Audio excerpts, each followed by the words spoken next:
सहनाववतु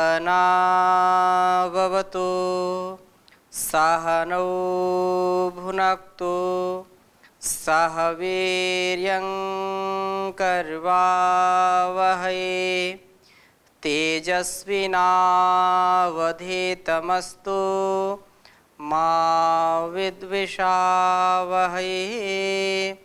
ओम शांति शांति शांति। वैदिक जीवन पद्धति की इस कक्षा में आपका पुनः हार्दिक स्वागत है, अभिनंदन है। ऋग्वेद के चतुर्थ सूक्त का हम स्वाध्याय कर रहे हैं, पहले मंडल का। और निश्चित रूप से जो ऋषियों ने कहा है कि जो वेद है, वेद सब सत्य विद्याओं का पुस्तक है। वेद का पढ़ना पढ़ाना, सुनना सुनाना तथा आचरण में लाना हम सबका परम कर्तव्य है। इस ज्ञान परंपरा में जो अपने आप को आत्मसात कर लेता है, इस ज्ञान परंपरा में अपने को ढाल लेता है, उसका जीवन बहुत ही सुंदर हो जाता है। उसका जीवन जगत के लिए बड़ा उपकारी हो जाता है, बड़ा सदाचारी हो जाता है। तो ऐसे ज्ञान को हम अपने जीवन का साधन माने। उस भगवान के द्वारा इंसान को यह वेद का जो ज्ञान है, जो सबसे महान है, उसको दिया गया है। तो महान इस ज्ञान को हम आत्मसात करें, सुने सुनाएं, पढ़े पढ़ाएं, अपने आचरण में लाएं। तो ऐसी यह ज्ञान परंपरा हम आगे बढ़ा रहे हैं। पिछली कक्षा में कुछ चर्चा की थी कि दया, दमन और दान से हम अपने जीवन को सुंदर बनाएं, श्रेष्ठ बनाएं। गुरु के द्वारा, माता पिता के द्वारा जो कुछ भी हमको मिलता है, उसको जब आत्मसात करते हैं अपने जीवन में, तो वह व्यक्ति बिल्कुल प्रकाशित हो जाता है, अंदर से भी बाहर से भी, और संसार के लिए भी विशेष बन जाता है। तो हम आगे चर्चा करें। आपका कोई प्रश्न किसी का है? ठीक है, आगे हम चल रहे हैं। और आगे के मंत्रों में यही एक विशेष मंत्र आया है ब्रह्मचारियों के लिए, शिष्यों के लिए। आचार्य व अंतेवासी। हमने आरंभ में जब ब्रह्मचर्य की चर्चा की थी, अष्टांग योग के एपिसोड जब हमने बनाए थे, तो उसमें ब्रह्मचर्य की चर्चा की थी। और ब्रह्मचर्य में अथर्ववेदीय ब्रह्मचर्य सूक्त का स्वाध्याय किया था। बहुत पावनी परंपरा है ब्रह्मचारी और आचार्य की। आचार्य के गर्भ में आता है ब्रह्मचारी, अंतेवासी होता है वो।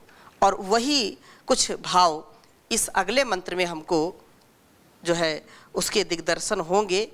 और ये एक सच्चे विद्यार्थी के लिए, सच्चे शिष्य के लिए, जिसको ज्ञान की अभीप्सा है, जिसको पिपासा है ज्ञान की, उस विज्ञान की, जिसके द्वारा इस जीवन को और इस जगत को वह उत्तम बना सकता है, श्रेष्ठतम बना सकता है, दी बेस्ट बना सकता है। उसके लिए उसको क्या क्या करना होगा, कैसे जीवन में आचरण और कैसे उसका सारा क्रियाकलाप होना चाहिए, इस वेद मंत्र में संकेत किया है। मैं इसको आपके समक्ष पहले लिखता हूँ, फिर कुछ निवेदन करूँगा।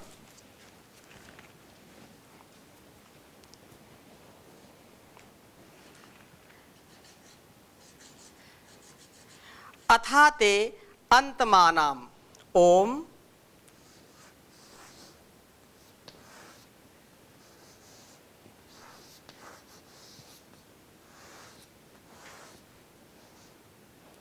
अथाते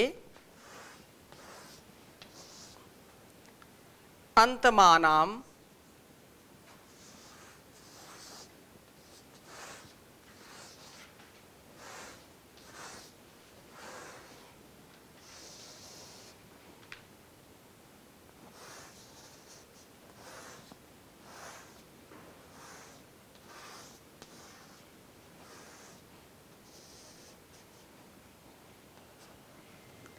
अथाते अंतमानाम उविद्याम सुमतीनाम।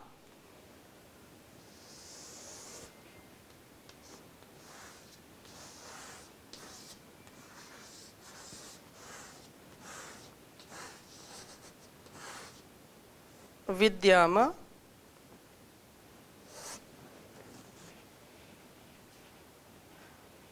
सुमतीनाम।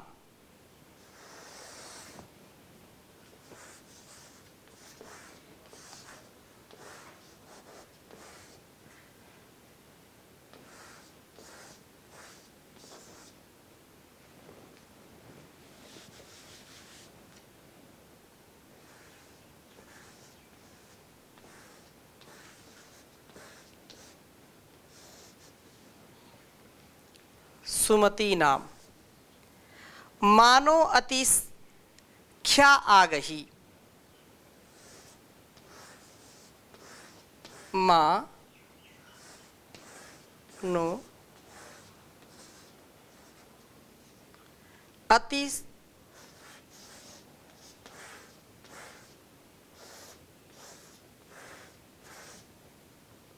ख्या आगही।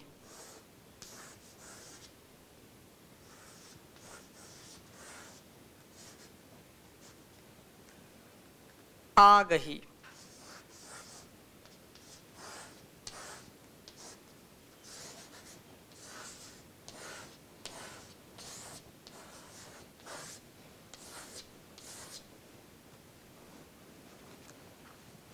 उच्चारण करेंगे। ओम अथाते अंतमाना अंतमानाम विद्यामा सुमतीनाम मानो अतिख्या आगही। ओम अथाते अंतमानाम विद्यामा सुमतीनाम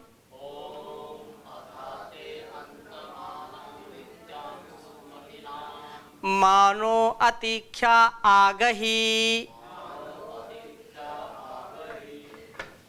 इस प्रकार से यह मंत्र है। और अब इसको समझने का थोड़ा सा प्रयास करते हैं कि प्रभु के जो उपरितन निर्देशों को सुन करके उनको पाल सकने के लिए हमको शांति की याचना करता हुआ जीव प्रार्थना करता है। उसके अंदर ऐसा सामर्थ्य उत्पन्न हो कि उसके नियम का पालन हम कर सकें, उसकी आज्ञा का अपने मनसा वाचा कर्मणा जो व्यवहार हैं उनमें उनको उतार सकें। वो सामर्थ्य कौन देगा? परमात्मा देगा। इसलिए ऐसे सामर्थ्य की प्राप्ति के लिए यहाँ पर एक विशेष जो है प्रार्थना की गई है। अथा अब इस सोम का पान करने की कामना वाले हम साधक ते आपकी, अथा ते मतलब आपकी, अंतमानाम जो अंतिकतम अर्थात अत्यंत समीप, जो वर्तमान अर्थात हमारे आपके हमारे हृदयों में स्थित होने के कारण जो अधिक से अधिक समीप है, विद्यमान है। सुमति नाम उत्तम मतियों, उत्तम ज्ञान से, उत्तम विचारों का, विद्याम हम ज्ञान प्राप्त करें, उत्तम उत्तम विचार हमारे अंदर आएं, उत्तम उत्तम मति से हम युक्त हों, ऐसे ज्ञान के हम धनी हों जिससे उत्थान हो, ऐसा अज्ञान जिससे पतन होता है वो कभी हम ग्रहण ना करें। हम ऐसे ज्ञान विज्ञान से, ऐसे सुविचारों से, सुसंस्कारों से, सद्व्यवहारों से युक्त हो जाएं। विद्याम हम ज्ञान प्राप्त करें, हृदयस्थ आपसे दिए जा रहे जो ज्ञान है उस प्रकाश से प्रकाशित हों। एक क्षण के लिए भी हमारे अंदर अंधकार ना आए, एक क्षण के लिए भी हम निराशा में, हताशा में ना रहें। क्योंकि यदि हम उत्साह में रहते हैं, हम सात्विक विचार में रहते हैं, सात्विक परंपरा में अपने जीवन को जीते हैं, सदकर्मों में अपने जीवन को जीते हैं, तो हम इसको निस्संदेह ऐसा माने कि हम कहीं भी रहेंगे, किसी भी समस्याओं में भी फंसे रहेंगे तो हमारा विवेक कभी खोता नहीं है। हम संतुलित जीवन जीते हैं। और यदि हम असंतुलित जीवन जीने के आदी हो गए हैं, हम असंयमित जीवन जीने के आदी हो गए हैं, हमारे अंदर कुविचार बार बार आते हैं और हमारे जो सद्विचार हैं, सदसंस्कार हैं, उनको लूट करके ले जाते हैं, तो कभी भी हम संतुलित नहीं जीते, डिसबैलेंस हो जाते हैं, बैलेंस में नहीं रह पाते। न विचारों का बैलेंस रहता है, न हमारे इंद्रियों में बैलेंस रहता है, न हमारे संस्कारों में, हमारे व्यवहारों में नहीं रहता। अतः यह जो प्रार्थना है कि हम ज्ञान को प्राप्त करें और हृदयस्थ जो आपका ज्ञान का प्रकाश है, जो आपकी प्रेरणा है, जो आपके द्वारा दिया गया आंतरिक ज्ञान है, वह सदा विद्यमान रहे और उस विद्यमान ज्ञान से हम सदा प्रयत्नशील रहें, हम सदा आगे आगे बढ़ने का सामर्थ्य अर्जित करते रहें। यही प्रयत्न पूर्वक जो है अपने जीवन जीने की कला होगी और यही हमको निश्चित रूप से सोमपा बनाएगी। यज्ञ, सोमपान व दान के जो संकेत हमको पिछले मंत्र में मिले थे, इन्हीं से वह पूरा होगा, इन्हीं कारणों से, इन्हीं सदकर्मों से उसकी प्राप्ति होगी। और हम अपने यज्ञ की पूर्ति के लिए यज्ञ वृत्ति को अपना करके लोभ से ऊपर उठेंगे तो जो अंतः स्थिति है वो निश्चित रूप से आपके प्रकाश को क्यों ना देख सकेगी। अर्थात जब लोभ का नहीं होगा कोई खेल तो व्यक्ति आगे बढ़ता है और निश्चित रूप से उसका कल्याण होता है। हे प्रभु, आप नहा हमारे लिए अति जो है, हमें अति लाकर दूसरों को ही माख्या जान देने वाले ना हो, अर्थात दूसरों को भी और हमको भी, हम कहीं रह ना जाए जान पाने से, तो जान हमको भी मिले, हम आपके इस जान दान के जो है अधिकारी बने। इससे हम अयोग्य अपने को सिद्ध ना करें, हम इसके योग्य बने कि आपकी जो सदप्रेरणा है वो हमको मिले। सदप्रेरणा कब हमको ईश्वर देता है? जब हम उसकी सदप्रेरणा को मानते हो, मानेंगे तभी तो मिलेगा। माता पिता अपने बच्चों को डांटते हैं, समझाते हैं, उनको उपदेश देते हैं। गुरु भी उन्हीं को उपदेश देता है जो उपदेश सुनता है और आचरण में उतारता है। गुरु की आज्ञा का जो पालन करते हैं उन्हीं को गुरु ज्ञान देता है और उनसे आशा करता है कि ये मेरे ज्ञान को बढ़ाएंगे। और जो उनकी ज्ञान की कसौटी में खरा नहीं उतरता है उसको क्यों वो ज्ञान देंगे? इसलिए परमात्मा हमको प्रेरणा कब देगा, अर्थात हमारे अंदर सद्विचार कब आएंगे? जब हम उसके विचारों को अपने जीवन में उतारेंगे। बार बार वो विचार दे रहा है, हम उसका अपमान कर रहे हैं, उसका अनादर कर रहे हैं, तो कभी भी व्यक्ति को उन्नति नहीं मिलती। बहुत पहले जब हम गुरुकुल में आरंभ में आए, आज से 10-11 वर्ष पहले, तो बहुत ही अच्छे विद्वान यहाँ बहुत दिन तक रहे हैं और परम पूज्य गुरु जी से भी व्याकरण उन्होंने पढ़ी है, आदरणीय रूपचंद्र दीपक जी। तो वो खानपुर गुरुकुल में गुरु जी के पास जाते थे और उन्होंने कई बार इस बात को कोट किया कि अपने जो अंतःकरण में, अर्थात जो उस परमात्मा की ओर से हमको प्रेरणाएं मिलती हैं उनका कभी अनादर न करें। जो भी प्रेरणाएं मिलती हैं, जो सद प्रेरणाएं, परमात्मा तो सद प्रेरणा ही देगा ना। अब कोई चोरी करने की प्रेरणा थोड़ी देगा चोरी करो, क्योंकि यदि हम गलत कर्म करेंगे तो वह हमको, आत्मा हमारा सत्य को जानने वाला है, उसमें भय, शोक, लज्जा और संशय उत्पन्न होता है, वो नहीं हमको करना चाहिए। लेकिन जब सदप्रेरणा देता है तो उस सदप्रेरणा का कभी अनादर नहीं करना चाहिए।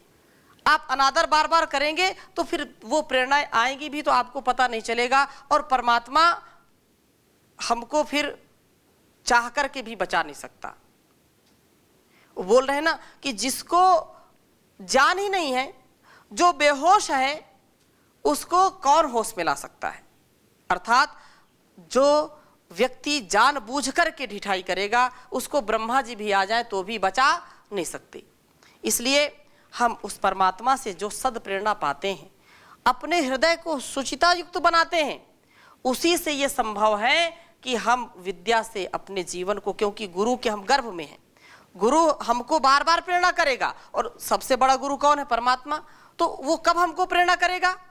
एक बार गुरु ने कोई बात बोल दी, हम गुरुकुल में रहते हैं, एक बार, दो बार, तीन बार, और हम बार बार यदि गुरु के आज्ञा का उल्लंघन करेंगे तो चौथी बार गुरु हमको बुला करके उपदेश देगा क्या?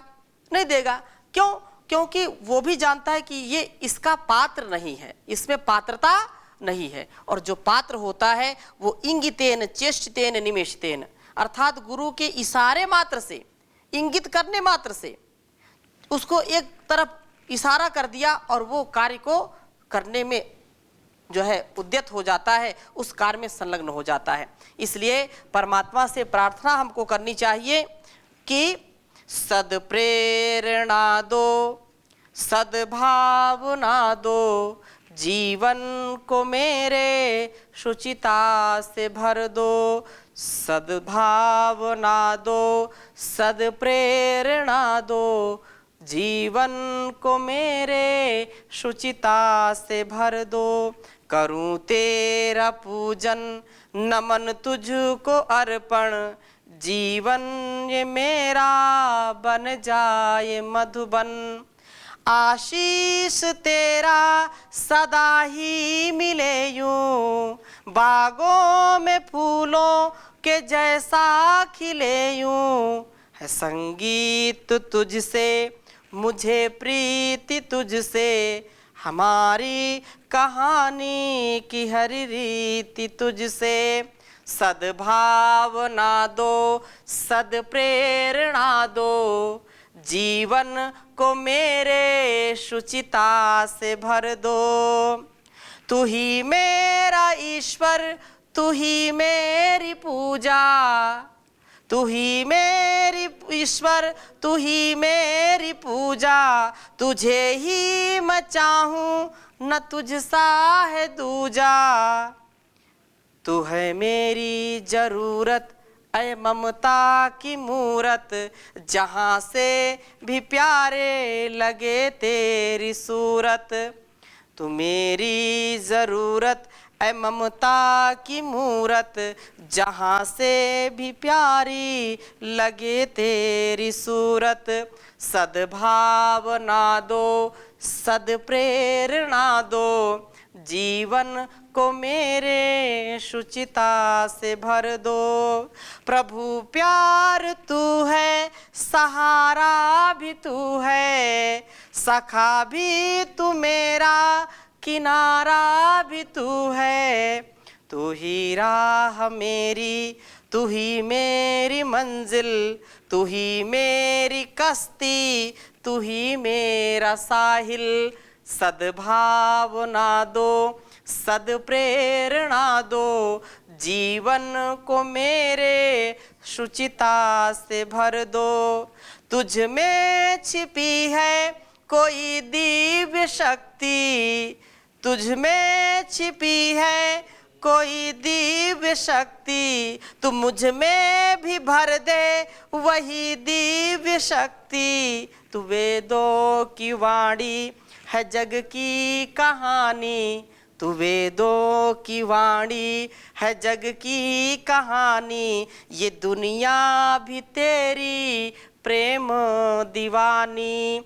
सद्भावना दो, सद्प्रेरणा दो, जीवन को मेरे शुचिता से भर दो। करूं तेरा पूजन, नमन तुझको अर्पण, जीवन ये मेरा बन जाए मधुबन। जीवन ये मेरा बन जाए मधुबन। तो हम अपने जीवन में मधुबन जैसा आचरण करें। और यही बात यहाँ पर कही है कि जान देने वाला वह परमात्मा है, वो गुरु हमारा है, हम उसके अंतेवासी। ये सारा संसार उस परमात्मा का है और हम उसके अंतेवासी हैं। जैसे इस गुरुकुल में परम पूज्य श्री स्वामी जी महाराज हमारे आचार्य हैं, मुख्य आचार्य हैं, गुरु हैं, और हम उनके सब क्या हैं? अंतेवासी हैं। वैसे ही इस सारे संसार का जो नियमन करने वाला है, जो आचार्यत्व का जो है पाठ पढ़ाने वाला, जो स्वयं सबसे बड़ा आचार्य है, सबसे बड़ा गुरु है, उसकी शरणागति को हम प्राप्त हों और उसकी आज्ञा को कभी भी लांघे नहीं, उसकी आज्ञा का सदा सर्वदा सर्वत्र पालन करें, तब वह हमारे जीवन को उन्नति देगा। और ये कहा कि माँ ख्याः, जान देने वाले जो है उनके कभी भी उनका उल्लंघन न करें, और आपकी इस जान से हम सदा आगे बढ़ते रहें। आगही आप हमें अवश्य प्राप्त हो, हम सदा प्रभु से जान प्राप्ति के अभिलाषी बने रहें, तभी हमें प्रभु संपर्क सुलभ रहेगा। प्रभु का मेल और किस कार्य के लिए होगा? प्रभु आचार्य होंगे, मैं उनका विद्यार्थी होऊंगा, मैं उनका शिष्य होऊंगा, छात्र होऊंगा, तभी सुमतियों का लाभ हो पाएगा और हम उस प्रभु के दिए गए ज्ञान से लाभान्वित होंगे, वंचित नहीं होंगे। अतः प्रभु हमारा आचार्य है, सबसे बड़ा आचार्य है, अजर अमर अविनाशी, कण कण में व्यापक है, सबसे पहला उपदेशक और अध्यापक है, गुरुओं का भी गुरु है ईश्वर हो, गुरुओं का भी गुरु है ईश्वर, ऋषियों ने फरमाया, कौन कहे तेरी महिमा, कौन कहे तेरी माया, किसी ने है परमेश्वर तेरा, किसी ने है परमेश्वर तेरा, अंत कहीं ना पाया, कौन कहे तेरी महिमा, कौन कहे तेरी माया। तो प्रभु आचार्य है हमारा, हम उसके शिष्य हैं, और विद्यार्थी जो अंतेवासी हैं वो अंतेवासी बनकर के सुमति का लाभ लें। सुमति का लाभ लेने से व्यक्ति कभी भी भ्रमित नहीं होता है, कभी भी उसका अहित नहीं होता है, और गुरु की शरणागति, क्योंकि वो करुणा सिंधु है। हम बार बार गलती करते हैं, बार बार गिरते हैं, वो बार बार उठाता है, हजार बार उठाता है, जब जब हम उसको पुकारते हैं तब तब उठाता है। ऐसा वो उठाने वाला है, ऐसा वो करुणावान है, इसलिए वह गुरु के रूप में है, वो सबसे बड़ा गुरु है। लेकिन लोगों ने गुरु की परिभाषा भी बदल दी है। गलत काम कोई करेगा तो बोले बड़ा बहुत बड़े गुरु है, ये अफजल गुरु हैं। ऐसे ऐसे लोगों का नाम ये गुरु, ऐसे गुरु का नाम जो हमारी सनातन परंपरा है उसको लोग बदनाम करने काम करते हैं। ऐसे लोगों के साथ गुरु नाम जोड़ दिया, गुरु घंटाल। तो ऐसे इन धोखेबाजों से हम बचें। अपने जीवन में जो सच्ची प्रेरणा हमको मिलती है उनको हम आत्मसात करें।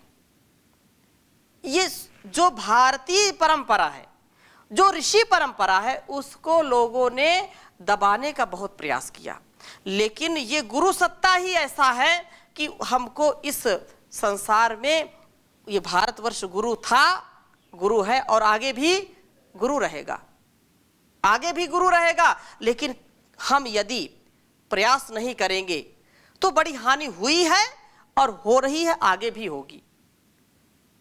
अतः जो सच्चा हमारा गुरु है, जो परमात्मा है, जो माता पिता हमारे सच्चे गुरु हैं, उनकी आज्ञा का हम पालन करें। उनको कभी भी हम उनका दिल ना दुखाएं, कभी भी उनसे विपरीत आचरण ना करें, कभी भी उनका जो है अपमान ना करें। और वह दयालु हैं, कृपालु हैं, हमारे जीवन को संभालने वाले हैं। इसलिए यह वेद मंत्र कहता है कि हम उनकी संगति को प्राप्त हों, हर प्रकार से उनके ज्ञान को हम आत्मसात करें। कहीं से भी हमको ज्ञान मिलता है हम उसको आत्मसात करें, क्योंकि सब जगह परमात्मा का वास है, कण कण में वो रमा है। और हम दीनहीन स्थिति में ही सही, हम कुछ प्रयास तो करें, वो अपने आप हमको ऊपर उठाने वाला है। इसलिए कहते हैं, हे मेरे गुरुदेव करुणा सिंधु करुणा कीजिए, हे मेरे गुरुदेव करुणा सिंधु करुणा कीजिए। हूँ अधम दीन शरण अब शरण में लीजिए। हे मेरे गुरुदेव करुणा सिंधु करुणा कीजिए। खा रहा गोते हूँ मैं भव सिंधु के मझधार में। खा रहा गोते हूँ मैं भव सिंधु के मझधार में। आसरा कोई न देता, आसरा कोई न देता, आप ही कुछ कीजिए। हे मेरे गुरुदेव करुणा सिंधु करुणा कीजिए। मुझ में है जप तप न साधन और नहीं कोई जान है। मुझ में है जप तप न साधन और नहीं कोई जान है। जान का दीपक जलाकर, जान का दीपक जलाकर दिल को रोशन कीजिए। हे मेरे गुरुदेव करुणा सिंधु करुणा कीजिए। पाप बोझे से लदी नई या भंवर में आ रही। नाथ दौड़ो अब बचाओ जल्दी डूबी जा रही। हे मेरे गुरुदेव करुणा सिंधु करुणा कीजिए। आप भी यदि छोड़ देंगे फिर कहाँ जाऊंगा मैं। आप भी यदि छोड़ देंगे फिर कहाँ जाऊंगा मैं। जन्म दुख नाव कैसे पार कर पाऊंगा मैं। हे मेरे गुरुदेव करुणा सिंधु करुणा कीजिए। सब जगह मैंने भटक कर ली शरण प्रभु आपकी। पार करना या न करना, पार करना या न करना, दोनों मर्जी आपकी। हे मेरे गुरुदेव करुणा सिंधु करुणा कीजिए। ओम शांति शांति शांति।